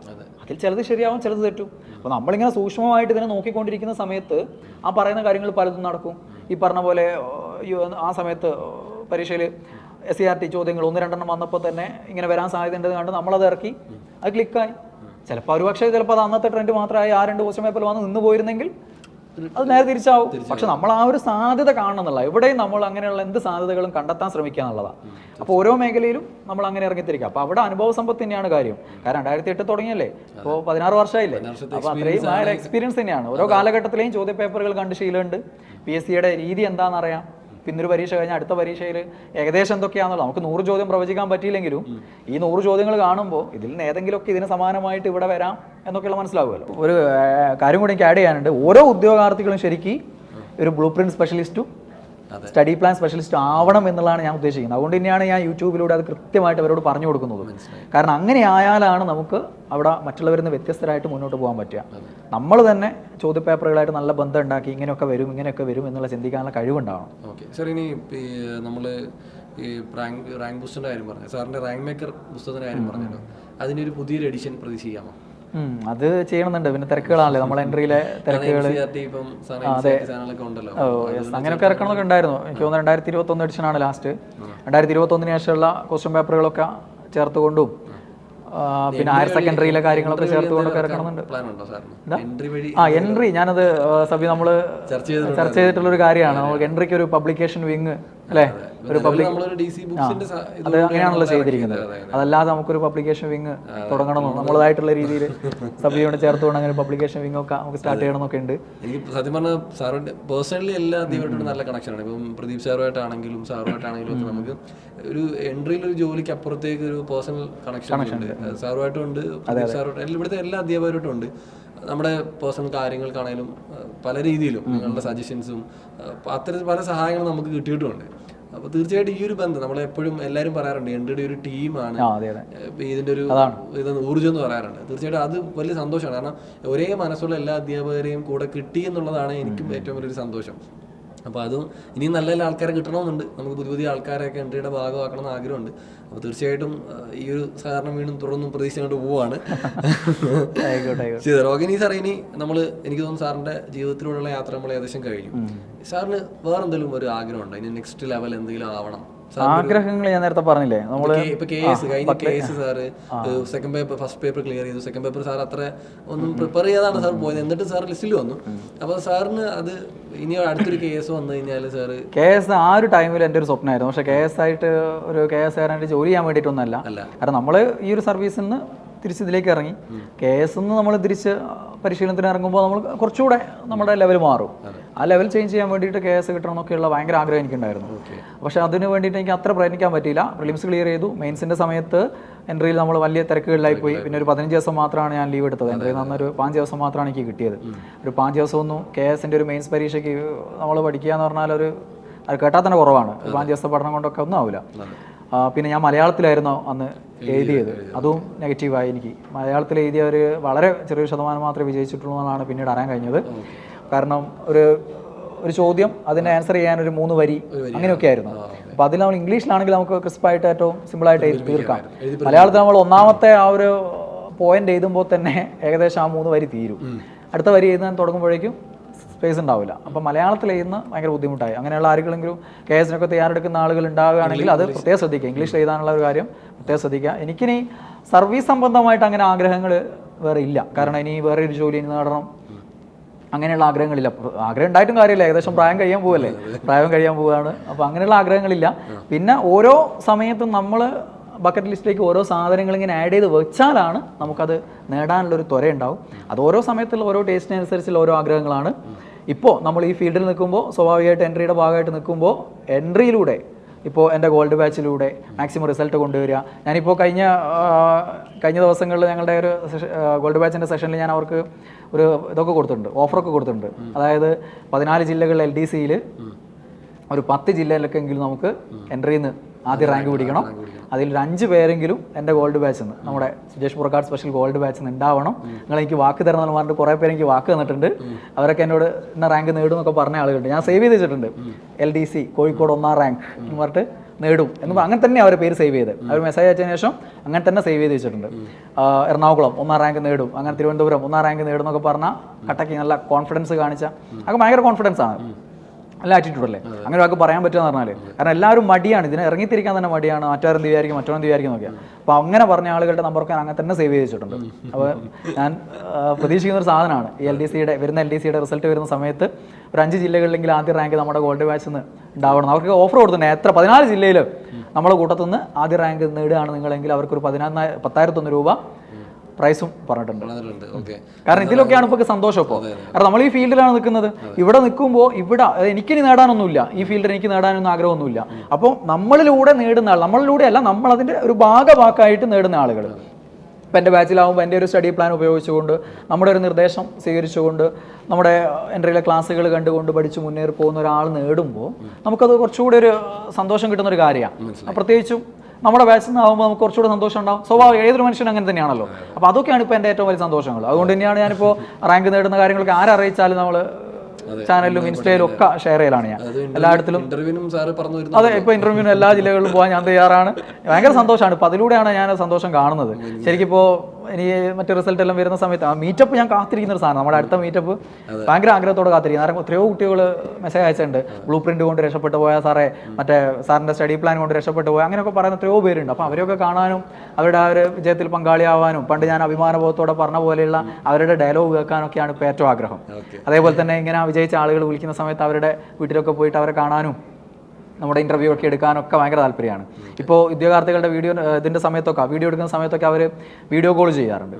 വീഡിയോ കോൾ ചെയ്തിട്ടെങ്കിലും അവർ ചില ജില്ലകളൊക്കെ തിരുവനന്തപുരവും കൊല്ലമൊക്കെ ആകുമ്പോൾ നമുക്ക് പോകാൻ പറ്റാത്തതുകൊണ്ട് വീഡിയോ കോളിലൂടെ കാണുന്നുണ്ട്. അപ്പോൾ അതൊക്കെ ഭയങ്കര സന്തോഷമാണ്. ഇപ്പോൾ ഈ മേഖലയിലാണ് ഇങ്ങനെ നമ്മൾ സന്തോഷം കണ്ടെത്തിക്കൊണ്ടിരിക്കുന്നത്. അപ്പോൾ അതൊക്കെയാണ് ആഗ്രഹങ്ങൾ. അപ്പോൾ തൊട്ട് മുന്നിലുള്ള ആഗ്രഹം ഇതാണ്, വരുന്ന LDCയിൽ ഒരു 5 പേരെങ്കിലും ഗോൾഡ് ബാച്ചിൽ നിന്ന് 1ാം റാങ്ക് നേടിക്കുക എന്നുള്ളതാണ് ഏറ്റവും ആദ്യമുള്ള ലക്ഷ്യം. അങ്ങനെ വരട്ടെ സാർ, എന്തായാലും നമുക്കും അത് തീർച്ചയായിട്ടും വലിയൊരു നേട്ടമായിരിക്കും. സാർ, ഇനി PSC വിദ്യാർത്ഥികൾക്കുള്ള ചില ചോദ്യങ്ങളാണ്. ഒന്നാമത്തെ ചോദ്യം ഇതാണ്: ഹാർഡ് വർക്കിനൊപ്പം ജോലി നേടാൻ വല്ല ഷോർട്ട് കട്ട് ഉണ്ടോ? ഷോർട്ട് കട്ട് ഇല്ല. ശരിക്കും ഷോർട്ട് കട്ട് എന്ന് പറഞ്ഞാൽ ഇതൊരു ദീർഘമായിട്ടുള്ള വഴിയാണ്. ഈ വഴിയിലേക്ക് ഇറങ്ങി അവിടെ എത്തുന്നതിനിടയിൽ നമ്മൾ നന്നായിട്ട് ഹാർഡ് വർക്ക് ചെയ്താൽ അത് ഷോർട്ടായി മാറി, ആ വഴി ഷോർട്ടായി മാറി, അത്രയേ ഉള്ളൂ. അതല്ലാതെ ഒരു കുറുക്ക് വഴിയില്ല, അത്രയേ ഉള്ളൂ. നന്നായിട്ട് പണിയെടുക്കണം, ഇറങ്ങി തിരിക്കണം, ആ ഒരു ടൈം നിലനിൽക്കാൻ പറ്റണം, നന്നായിട്ട് പണിയെടുക്കണം, എന്നാലേ കിട്ടൂ. അല്ലാതൊക്കെ വെറുതെ പറയുന്നതാണ്. ഈ കൃത്യമായ പ്ലാനോടുകൂടി നന്നായിട്ട് പണിയെടുക്കണം. ഓക്കെ, ശരി സാർ. രണ്ടാമത് ചോദ്യം, ഒരു ദിവസം എത്ര മണിക്കൂർ PSC പഠിക്കണം? അങ്ങനെ ഒരു നിശ്ചിത സമയമൊന്നുമില്ല. കാരണം അത് ചില 1ാം റാങ്ക് നേടിയ ഉദ്യോഗാർത്ഥികൾക്ക് ചിലപ്പോൾ 1-2 മണിക്കൂർ മാത്രമേ ചിലപ്പോൾ ആ കിട്ടിയിട്ടുണ്ടാവുള്ളൂ. അതേസമയം ഇവിടെ കിട്ടാതെ പോയവൻ, റാങ്ക് ലിസ്റ്റിൻ്റെ 7,000 പോലും ഇല്ലാത്തവൻ 16 മണിക്കൂർ പഠിച്ചിട്ടുണ്ടാവും. 8 മണിക്കൂർ ഉറങ്ങി 16 മണിക്കൂർ പഠിച്ചവനുണ്ടാവും. അപ്പോൾ അതൊക്കെ എന്ന് പറയുന്നത് നമ്മുടെ ഒരു ബുദ്ധി നിലവാരം, നമ്മുടെ ഒരു ഓർമ്മശക്തി, ഓരോരുത്തരും യുണീക്ക് അല്ലേ, ഓരോരുത്തരുടെ അതിനെ ആശ്രയിച്ചിരിക്കുന്നതാണ്. അതുകൊണ്ട് അങ്ങനെ ഒരു മണിക്കൂറൊന്നുമില്ല. നമ്മൾ മാക്സിമം ടൈം കണ്ടെത്തുക, മാക്സിമം ഇതിന് ഇറങ്ങി തിരിച്ചാൽ മാക്സിമം ടൈം കണ്ടെത്തുക, നന്നായിട്ട് പഠിക്കാൻ, കിട്ടുന്ന സമയം നല്ല രീതിയിൽ ഉപയോഗിക്കുക. ഓക്കെ സാറേ. അടുത്ത 3ാമത്തെ ചോദ്യം, എത്ര നാൾ പഠിച്ചാൽ PSC കിട്ടും? അതും ഇതേപോലെ തന്നെയാണ്. കാരണം PSC എന്ന് പറഞ്ഞാൽ മറ്റു മത്സര പരീക്ഷകളെ പോലെ ഇന്ന് ഇറങ്ങി നാളെ കിട്ടില്ല. കുറച്ച് ടൈം എടുക്കും, അതിൻ്റേതായ ടൈമുണ്ട്. പരീക്ഷ നടക്കണം, ഷോർട്ട് ലിസ്റ്റ് വരണം, റാങ്ക് ലിസ്റ്റ് വരണം, അഡ്വൈസ് ആവണം, ഇങ്ങനെയുള്ള കുറച്ച് ടൈമുണ്ട്. അതുകൊണ്ടാണ് ഞാൻ നേരത്തെ പറഞ്ഞത്, നമ്മൾ ഒരു പരീക്ഷയ്ക്ക് വേണ്ടി അല്ല പഠിക്കേണ്ടത്. ഈ ഒരു കാലഘട്ടം ഇപ്പോൾ 1-2 വർഷമാണെങ്കിൽ ആ ഒരു ടൈം എടുക്കുക. ആ ഒരു വർഷമാണെങ്കിൽ ആ ഒരു വർഷത്തേക്ക് ഇവിടെ കംപ്ലീറ്റ് പഠിക്കാൻ ഇറങ്ങുക. ഇതിനിടയിൽ വരുന്ന എല്ലാ പരീക്ഷകളും എഴുതുക, അതിൽ നേടിയെടുക്കുക എന്നുള്ള. അല്ലാതെ ഇന്നത് വന്നും ഇത് കിട്ടുമോ ഇല്ലയോ നോക്കി അടുത്ത പഠിക്കണോ തീരുമാനിച്ച് അങ്ങനെയല്ല വേണ്ടത്. ഈ ഒരു ടൈം നിങ്ങൾ എത്രയാണോ ഇതിന് നീക്കി വെക്കുന്നത്, ഒരു വർഷമാണെങ്കിൽ ആ ഒരു വർഷം കംപ്ലീറ്റ് പഠിക്കുക, വരുന്ന പരീക്ഷകളൊക്കെ എഴുതുക എന്നുള്ളതാണ്. അല്ലാതെ ഒരു നിശ്ചിത ടൈമൊന്നുമില്ല. മറ്റതൊക്കെ വെറുതെ പറയുന്നതാണ്, ഞാൻ 3 മാസം കൊണ്ട് നേടി, 6 വർഷമായിട്ടും കിട്ടിയില്ല, അങ്ങനെയൊന്നുമില്ല. അത് നമ്മുടെ ശ്രമം പോലെ ഇരിക്കും. ഈ 6 വർഷം കൊണ്ട് 6 വർഷമായിട്ടും കിട്ടിയില്ല എന്ന് പറയുന്നവൻ നോക്കിയിട്ടുണ്ടാവുക, ശരിക്കും പഠിച്ചിട്ടുണ്ടാവുക ഏതെങ്കിലും കുറച്ച് ദിവസമായിരിക്കും. ഇടയ്ക്കിടയ്ക്ക് ഓരോ പരീക്ഷ വരുമ്പോൾ അപ്ലൈ ചെയ്യുന്നുണ്ടാവും. വെറുതെ ഇങ്ങനെ ഒരു PSC ഉദ്യോഗാർത്ഥി എന്നുള്ള രീതിയിൽ നിലനിന്ന് പോകുന്നതായിരിക്കും. യഥാർത്ഥ ഒരു ആസ്പിരൻ്റ് ഒന്നല്ല. ഓക്കെ, ശരി സാർ. അടുത്ത സാറേ, ഒരു എല്ലാവരും പ്രശ്നം മോട്ടിവേഷൻ നിലനിർത്തുക എന്നുള്ളതാണ്. ഇത് ഷാർപ്പ് ഷൂട്ടിംഗ് അല്ലേ, പെട്ടെന്നുള്ള ഉത്തരങ്ങളല്ലേ, ചോദ്യങ്ങൾ ഉത്തരങ്ങൾ. ഓക്കെ സാറേ. സാർ, അടുത്തത് എങ്ങനെ മോട്ടിവേഷൻ വിദ്യാർത്ഥികൾ നിലനിർത്താം? മോട്ടിവേഷൻ നിലനിർത്തുന്ന കാര്യം ഞാൻ നേരത്തെ പറഞ്ഞത്. നമുക്ക് സ്വയം ഇങ്ങനെയുള്ള അനുഭവങ്ങൾ ഉണ്ടെങ്കിൽ അത് സ്വന്തമായി തന്നെ നിലനിർത്തപ്പെടും. ഇതൊന്നും ഇല്ലാത്തവനാണ് പ്രശ്നം. അതൊന്നും ഇല്ലാത്തവൻ അത് ഉള്ളതായിട്ട് സങ്കല്പിക്കണം, അല്ലേ? എനിക്ക് പ്രശ്നങ്ങളൊന്നുമില്ല എന്നുള്ളതിന് പകരം പല പ്രശ്നങ്ങളുണ്ട്, ഈ പ്രശ്നങ്ങൾ ഇന്നല്ലെങ്കിൽ നാളെ തല പൊക്കും എന്നുള്ള ചിന്ത നമ്മുടെ ഉള്ളിൽ നിന്ന് എപ്പോഴും എരിഞ്ഞുകൊണ്ടിരിക്കണം. പിന്നെ നിങ്ങളുടെ ആ ലക്ഷ്യം മുന്നിൽ എഴുതി ഒട്ടിച്ചു വെക്കുക. സർക്കാർ ജോലി എന്നുള്ള ലക്ഷ്യം നമ്മുടെ പഠനമുറിയുടെ മുന്നിൽ എഴുതി ഒട്ടിച്ചു വെക്കുക. അത് നേടിക്കഴിഞ്ഞാലുള്ള ആഗ്രഹങ്ങൾ അത് മുന്നിൽ ചിത്രീകരിക്കുക. ഇപ്പോൾ വാഹനമാണെങ്കിൽ ആ വാഹനത്തിൻ്റെ ചിത്രം വെച്ച് കഴിഞ്ഞാൽ നമ്മൾ കൂടുതൽ പ്രചോദിപ്പിക്കും. ദിവസവും നമ്മൾ ആ ചിത്രം കാണുമ്പോൾ നമുക്കത് നേടണമെന്നുള്ള ചിന്ത വരും. ഇനി ഒരാൾ പഠിക്കുന്നത് സർക്കാർ ജോലി നേടിയാലെങ്കിലും ഞാനിപ്പോൾ പ്രേമിക്കുന്ന പെണ്ണിനെ എനിക്ക് കെട്ടിച്ചേരുമെന്ന് വിചാരിച്ചിട്ടാണെങ്കിൽ ആ പെണ്ണിൻ്റെ ചിത്രം മുന്നിൽ വെച്ചോട്ടെ, ഒരു പ്രശ്നമില്ലാന്നേ. അവൻ ദിവസം അത് കാണുമ്പോൾ അതൊരു മോട്ടിവേഷനാണ്. നമ്മൾ എന്ത് സാധനം അങ്ങനെയാണ്, ഏത് സാധനവും നമുക്ക് വേണമെന്ന് ചിന്തിക്കുകയാണ് നമ്മൾ വെറുതെ ഇങ്ങനെ കൊണ്ട് നടക്കും ആഗ്രഹം. പക്ഷെ ആ സാധനം നമ്മളെ കയ്യെത്തും ദൂരത്ത് ഇങ്ങനെ കിടന്ന് നമ്മളിങ്ങനെ നോക്കി ചിരിച്ചുകൊണ്ടിരിക്കുകയാണെങ്കിൽ നമ്മളത് നേടിയെടുക്കാനുള്ള ശ്രമം കൂടുതലായിട്ട് നടത്തുന്നുള്ള. ഓക്കെ സാറേ. ഓക്കെ, അടുത്തത് PSC പരീക്ഷയിൽ തോറ്റുപോയവരോട് പറയാനുള്ളത് എന്താ? തോറ്റുപോയവർ എന്ന് പറഞ്ഞാൽ ഇപ്പോൾ ഞാൻ തോറ്റുപോയവനല്ലേ, ഞാൻ 1ാമത്തെ പരീക്ഷ തോറ്റുപോയവനല്ലേ, പിന്നീട് എത്ര പരീക്ഷകൾ ജയിച്ചു. അപ്പോൾ അങ്ങനെ തോറ്റുപോയവൻ എന്നുള്ള സംഭവം ഇല്ല. നമ്മളെ സമയം വരും, ആ സമയം വരണമെങ്കിൽ നിങ്ങൾ അത്രയും കാലം പഠിച്ചിട്ടുണ്ടാവണം. ആ ഒരു അപ്പെക്സ് ലെവലിൽ എത്തുമ്പോൾ പിന്നെ നമ്മൾ ചെയ്യുന്ന എല്ലാ പരീക്ഷകളും നമ്മൾ വിജയിക്കും. അപ്പോൾ അതിനിടയിൽ ഒരു പരീക്ഷ കിട്ടിയില്ല, അല്ലെങ്കിൽ അതിൻ്റെ പ്രിലിംസ് കിട്ടി മെയിൻസ് കിട്ടിയില്ല എന്നുള്ളത് കൊണ്ടൊന്നും പിന്മാറരുത്. അങ്ങനെ പിന്മാറാനാണെങ്കിൽ നമുക്ക് നടക്കുന്ന പണിയല്ല. കാരണം എന്താണ്, അത്രയും ആളുകൾ മത്സരിക്കുന്നുണ്ട്, ലക്ഷക്കണക്കിന് ആളുകൾ മത്സരിക്കുന്നുണ്ട്, ആയിരക്കണക്കിന് ആളുകൾക്കേ ജോലി കിട്ടുള്ളൂ. അപ്പോൾ സ്വാഭാവികമായിട്ടും മത്സരം ഉണ്ടാവും. ആ മത്സര രംഗത്ത് കൃത്യമായിട്ട് നല്ല പ്ലാനിങ്ങോടുകൂടി, ഹാർഡ് വർക്കോടുകൂടി, ദൃഢനിശ്ചയത്തോടുകൂടി നിലനിന്ന് പോവുകയാണെങ്കിൽ ഉറപ്പായിട്ടും കിട്ടും. അവിടെ തോറ്റുപോയവരായിട്ട് മാറില്ല. പിന്നെ ഓരോ തോൽവികളും അനുഭവ സമ്പത്തുകളാണ്. തോൽക്കുന്ന സമയത്തും അയാൾക്ക് തിരിച്ചറിവുണ്ടാവും, ഞാൻ ഇന്ന വേറെ കാരണത്താലാണ് തോറ്റത്, ഇന്നതൊക്കെ ഞാൻ ചെയ്തിട്ടുണ്ട്, ഇത് ഞാൻ ചെയ്തിട്ടില്ല. തിരിച്ചറിവുകൾ വരും ഓരോ പരീക്ഷയിലും. ആ ഓരോ തോൽവികളും അനുഭവ സമ്പത്തുകളാണ്, അല്ലേ? അങ്ങനെയുള്ള അനുഭവ സമ്പത്ത് വരുന്നത്. ഇപ്പോൾ ഞാനിപ്പോൾ 2008 ഇറങ്ങി 2024 നിൽക്കുന്നു, 16 കൊല്ലമായിട്ട് PSC മേഖലയിൽ ഉണ്ടെന്ന് പറഞ്ഞാൽ എൻ്റെ അനുഭവ സമ്പത്ത് എന്ന് പറഞ്ഞാൽ ഇതിനിടയിൽ എനിക്ക് പറ്റിയ അമളികൾ, ഞാൻ നേടിയെടുത്ത വിജയങ്ങൾ, ഞാൻ ഉൾപ്പെട്ട റാങ്ക് ലിസ്റ്റുകൾ, ഞാൻ പഠിപ്പിച്ചതിലൂടെ നേടിപ്പോയ ഉദ്യോഗാർത്ഥികൾ, അല്ലെങ്കിൽ എന്നെ കുറ്റം പറഞ്ഞ ഉദ്യോഗാർത്ഥികൾ, ഇതെല്ലാം കൂടെ ചേർന്നാണ് എൻ്റെ അനുഭവ സമ്പത്ത്. അപ്പോൾ തോൽവികളും വിജയങ്ങളും ഒക്കെ ചേർന്നാലാണ് നമ്മൾ മുന്നോട്ട് പോവുള്ളൂ. ആ ഓരോന്നും നമ്മൾ മുന്നോട്ടേക്കുള്ള പടികളിലുള്ള പ്രചോദനമായിട്ടും വാക്കുകളായിട്ടും കൊണ്ടുപോകണം. സാറാണ് PSC തുടക്കക്കാരോട് പറയാനുള്ളത് എന്താ? തുടക്കക്കാരോട്, അതായത് നമ്മൾ ഇതിനിറങ്ങിത്തിരിക്കുന്ന സമയത്ത് തന്നെ ഇതിനെപ്പറ്റി ഒരു ഐഡിയ ഉണ്ടാക്കുക. എന്താണ് ഗ്രൗണ്ട് റിയാലിറ്റി എന്നാണ് അറിയുക, എന്നിട്ട് ഇറങ്ങിത്തിരിക്കുക. സർക്കാർ ജോലിക്ക് വേണ്ടിയുള്ള ശ്രമം ഇങ്ങനെയൊക്കെയാണ്, അതിന് കുറച്ച് സമയം വേണം, അതിന് ഇത്രയും ഹാർഡ് വർക്ക് വേണം. ആ ഒരു റിയാലിറ്റി മനസ്സിലാക്കിയിട്ട് ഇറങ്ങിത്തിരിക്കുക. എന്നിട്ട് ഇവിടെ നിലനിൽക്കേണ്ട സമയം എത്രയാണെന്ന് നിജപ്പെടുത്തിയിട്ട് അത്രയും കാലം നിലനിന്ന് ഹാർഡ് വർക്ക് ചെയ്യുക. അതല്ലാതെ ഇതൊരു 2 മാസത്തെ ശ്രമം കൊണ്ട് അങ്ങ് നേടിപ്പോവാം എന്നൊന്നും വിചാരിച്ച് ഇറങ്ങിത്തിരിക്കരുത്. സർക്കാർ ജോലിയുടെ മേന്മ എന്താണ് അതൊക്കെ തിരിച്ചറിഞ്ഞുകൊണ്ട് ഇത് വേണമെന്നുള്ള ദൃഢനിശ്ചയത്തോടു കൂടി ഇറങ്ങണം. അല്ലാതെ ഒരു പ്ലാൻ ബിയും വെച്ചുകൊണ്ട് ഇറങ്ങി തിരിച്ചാൽ നടക്കില്ല. കാരണം അതിനിടയിൽ മടുപ്പ് വരും, നിർത്തിയിട്ട് ഈ പ്ലാൻ ബി എന്താണോ അതിന്റെ പിന്നാലെ പോകും. പിന്നെ അവിടെ മടുക്കുന്ന സമയത്തായിരിക്കും പിന്നെ ഇതിന് വരിക, പിന്നെ വീണ്ടും 0 തുടങ്ങണം. അപ്പോൾ ഏത് തുടക്കക്കാരനായാലും ആ ഒരു സമയം സമയം ഏകദേശം ഒരു വർഷത്തോളമൊക്കെ അല്ലെ, ഒരു 5-8 മാസം മുതൽ ഒരു വർഷം വരെയൊക്കെ ഇന്നത്തെ ഒരു കാലഘട്ടത്തിൽ ആവശ്യമാണ്. അത് പല തസ്തികൾക്കും വ്യത്യാസമുണ്ട്. ചില തസ്തികൾക്ക് ഒരു 5-6 മാസം വർക്ക് ചെയ്താൽ മതി, ചില തസ്തികൾ ചിലപ്പോൾ ഒരു വർഷത്തോളമൊക്കെ സിലബസ് തീർക്കാൻ നമുക്ക് വേണ്ടി വരും. അപ്പോൾ അതൊക്കെ മുൻകൂട്ടി കാണണം. അത് കണ്ടുകൊണ്ട് നിലനിൽക്കാൻ ശ്രമിക്കുക എന്നുള്ളതാണ്. അവിടെ നിലനിന്ന് കഴിഞ്ഞാൽ നേടിയ അടവ് എന്നുള്ള വാശിയോടുകൂടി പഠിച്ച് തന്നെ പോവുക. ഓക്കെ സാറേ. ഇനി സാറേ പണ്ടത്തെ പോലെയല്ല, ഇന്നത്തെ കാലത്ത് തന്നെ ഓൺലൈൻ മീഡിയയുടെ കാലഘട്ടമാണ്, സോഷ്യൽ മീഡിയയുടെ കാലഘട്ടം. അതുപോലെ തന്നെ ഇപ്പം വീട്ടിലിരുന്ന് തന്നെ പഠിക്കാൻ പറ്റുന്ന സാഹചര്യമാണ്. ഇപ്പം നമ്മുടെ എൻട്രി തന്നെ ആണെങ്കിലും, ഇപ്പോൾ മെൻറ്റർഷിപ്പ്, ഗോൾഡ് വാച്ച് ആണെങ്കിലും, എൻട്രിയുടെ ക്ലാസ്സുകളാണെങ്കിലും, എക്സാമുകളൊക്കെ ആണെങ്കിൽ തന്നെ എൻട്രിയുടെ ആപ്പിലൂടെ തന്നെ അവർക്ക് കിട്ടുന്നൊരു കാലഘട്ടമാണ്. പണ്ടത്തെ പോലെ അല്ലല്ലോ. അപ്പം എങ്ങനെയാണ് ഇപ്പം നമ്മുടെ എൻട്രി ആപ്പിനെയൊക്കെ ആണെങ്കിൽ വിദ്യാർത്ഥികൾ ഉപയോഗപ്പെടുത്തേണ്ടത് എങ്ങനെയാണ്? ഇതിപ്പോൾ ആ ചോദ്യം കേട്ടപ്പോൾ അനുസരിച്ച്, കാരണം കേരളത്തിലെ PSC ഉദ്യോഗാർത്ഥികൾക്ക് ഏറ്റവും പ്രധാന പ്രശ്നം എന്ന് പറഞ്ഞാൽ അവർ നേരിടുന്ന, അവർക്ക് ഇന്ന് മെറ്റീരിയൽസ് കിട്ടാത്തതോ സോഴ്സ് കിട്ടാത്തതോ അല്ല, അവർ ഈ ചുറ്റുപാടെന്നുള്ള പ്രശ്നമാണ്. അതായത് ഇതിന് ഇറങ്ങി തിരിച്ചു കഴിഞ്ഞാൽ കിട്ടിയോ എന്നുള്ള ചോദ്യം തുടങ്ങും. PSC കിട്ടണമെങ്കിൽ കുറച്ച് ടൈം എടുക്കുകയും ചെയ്യും. അപ്പോൾ ഈ പ്രശ്നം കൊണ്ടാണ് പലർക്കും ബുദ്ധിമുട്ട്. അതിനുള്ള ഏറ്റവും വലിയ പരിഹാരമാണ് ഈ ഓൺലൈൻ ആപ്പ്. കാരണം ഇന്ന് പലരും അത് ചിന്തിക്കുന്നുണ്ട്. കാരണം എന്താ, വീട്ടിലിരുന്ന് പഠിക്കുക, ഒരാളോട്ട് അറിയില്ല, ഒരു ശല്യവും ഇല്ല, നാട്ടുകാരൊന്നും ഒരു ശല്യവും ഇല്ല. എന്താ, ഇവൻ PSC പഠിക്കുന്ന അറിയില്ല, നേടി കിട്ടിക്കഴിഞ്ഞതിന് ശേഷം നാട്ടുകാരോട് പറഞ്ഞാൽ മതി അല്ലേ, എന്നാലേ അറിയുള്ളൂ. ഒരാളും ഓൺലൈൻ കോച്ചിങ് പോകുന്നത് ആരും അറിയില്ല. അതുകൊണ്ട് ഈ രീതിയിലുള്ള കുത്തുവാക്കുകളില്ല. നിങ്ങൾ 2 വർഷമായില്ലേ, 3 വർഷമായില്ലേ, അല്ലെങ്കിൽ ഇത്രയും കാലമായിട്ട് പഠിക്കുകയല്ലേ, കിട്ടിയില്ല, അങ്ങനത്തെ ഒരു പ്രശ്നമില്ലാതെ പഠിക്കാൻ പറ്റും. ഞാൻ വിചാരിക്കുക, ഞാനൊക്കെ പഠിക്കുന്ന സമയത്ത് അങ്ങനെ ഓപ്ഷൻ ഉണ്ടെങ്കിൽ ഉറപ്പായിട്ടും കണ്ണും കൂട്ടി ഞാൻ സ്വീകരിച്ചേനെ. കാരണം എന്താ, ഈ നാട്ടിലുള്ള പോലെ ഒരു കുത്തുവാക്കും കേൾക്കണ്ടായിരുന്നല്ലോ. അങ്ങനെയാണെങ്കിൽ ഒരു പ്രശ്നമില്ലായിരുന്നല്ലോ, നമുക്ക് വീട്ടിലിരുന്ന് പഠിക്കായിരുന്നു, സുന്ദരമായിട്ട് പഠിക്കായിരുന്നു, ജോലി കിട്ടിയിട്ട് നാട്ടുകാർ അറിഞ്ഞാൽ മതി. അപ്പോൾ അതുകൊണ്ട് തന്നെ ഇന്ന് നല്ല അവസരങ്ങളുണ്ട്. ഇപ്പോൾ ഓൺലൈൻ ആയാലും അല്ലേ, അതിൽ ഉപയോഗിക്കാൻ പറ്റുന്ന പല കാര്യങ്ങളുണ്ട്. നല്ല പോസിറ്റീവായിട്ടുള്ള പല വശങ്ങളുണ്ട്. മാക്സിമം എത്രയോ മോഡൽ എക്സാം പഠിക്കുക, റിവിഷൻ ചെയ്യുക, മോഡൽ എക്സാം ചെയ്യുക, ഇത് തന്നെയാണല്ലോ ഏറ്റവും പ്രധാന വിജയ മന്ത്രം എന്ന് പറയുന്നത്. അപ്പം ഈ മോഡൽ എക്സാമിന്റെ ഒക്കെ കാര്യത്തിൽ ആപ്പുകളൊക്കെ ഏറ്റവും നല്ല രീതിയിൽ യൂസ് ചെയ്യാൻ പറ്റും. 100ഓളം പരീക്ഷകളുണ്ട്, അതൊക്കെ മാക്സിമം യൂസ് ചെയ്യാൻ പറ്റും. ഒരു OMR ഷീറ്റ് വാങ്ങിയിട്ട് വീട്ടിൽ വെക്കുക, എന്നിട്ട് മാക്സിമം എക്സാമുകൾ അറ്റൻഡ് ചെയ്യുക. അപ്പോൾ ആ രീതിയിലൊക്കെ പല രീതിയിൽ യൂസ് ചെയ്യാൻ പറ്റും. ഈ പറഞ്ഞ പോലെ ക്ലാസ്സുകൾ, ഇപ്പം എല്ലാത്തിൻ്റെയും ക്ലാസ്സുകൾ കാണുന്നില്ലല്ലോ. ചില വിഷയം ചിലപ്പോൾ ബുദ്ധിമുട്ടായിരിക്കും, ചിലപ്പോൾ എളുപ്പമായിരിക്കും. അപ്പോൾ വേണ്ടതേ കാണേണ്ടേ. അതേസമയം ഇപ്പോൾ ഓഫ്ലൈൻ സെന്ററിലാണെങ്കിൽ അവിടെ പോയിരുന്നു കഴിഞ്ഞാൽ, ഇന്ന് ക്ലാസ്സിന് പോയിരിക്കാന്ന് വിചാരിച്ചോ, സബി ഇപ്പോൾ ഇന്ന് ക്ലാസ്സിന് അവിടെ പോയിരിക്കുക. അവിടെ ഇന്ന് ക്ലാസ് എടുക്കാൻ വരുന്ന ആരാ സബിക്ക് അറിയില്ല. ഹിസ്റ്ററി ആണോ, ജോഗ്രഫി ആണോ, സയൻസ് ആണോ എന്ന് അറിയില്ല. അപ്പോൾ ഇന്ന് സബി ഇരിക്കുന്നത് ചിലപ്പോൾ ഞാൻ വന്നെടുക്കുന്ന സയൻസ് ക്ലാസ്സിലായിരിക്കും. സബി ചിലപ്പോൾ സയൻസ് ആ ടോപ്പിക്ക് സബി ഭയങ്കര എക്സ്പെർട്ട് ആയിരിക്കും. സബീനെ സംബന്ധിച്ചിടത്തോളം ചിലപ്പോൾ അതിൻ്റെ ഒരു ആവശ്യം ഉണ്ടാവില്ല. അപ്പോൾ അതേസമയം നമുക്ക് സെലക്റ്റീവ് ആയിട്ടുള്ള ഒരു സ്റ്റഡി ഇവിടെ നടക്കും എന്നുള്ള, നമുക്ക് ഏരിയ ഇതാ ബുദ്ധിമുട്ട്, അപ്പോൾ ഇത് സെലക്ട് ചെയ്ത് പഠിക്കാൻ പറ്റും. അപ്പോൾ അങ്ങനെയുള്ള കുറേ ഗുണങ്ങൾ ഓൺലൈൻ ഉണ്ട്. അതേപോലെ കുറേ ഗുണങ്ങൾ ഓഫ്ലൈനുണ്ട്. ഞാൻ ഒന്നിനും തള്ളി പറയുന്നല്ലോ കേട്ടോ, ഞാൻ ഓഫ്ലൈൻ മേഖലയിൽ നിന്ന് വന്ന ആളാണ്, ഇപ്പോഴും അതിനെ സപ്പോർട്ട് ചെയ്യുന്ന ആളാണ്. രണ്ടിനും അതിൻ്റെതായ ഗുണങ്ങളും ദോഷങ്ങളും ഒക്കെ ഉണ്ട്. പക്ഷേ ഇന്നത്തെ കാലഘട്ടത്തിൻ്റെ ഒരു രീതി എന്ന് പറയുന്നത് ഒരു ഓൺലൈൻ ആണ് എന്നുള്ളതാണ് അതിൻ്റെ ഒരു പ്രത്യേകതയും.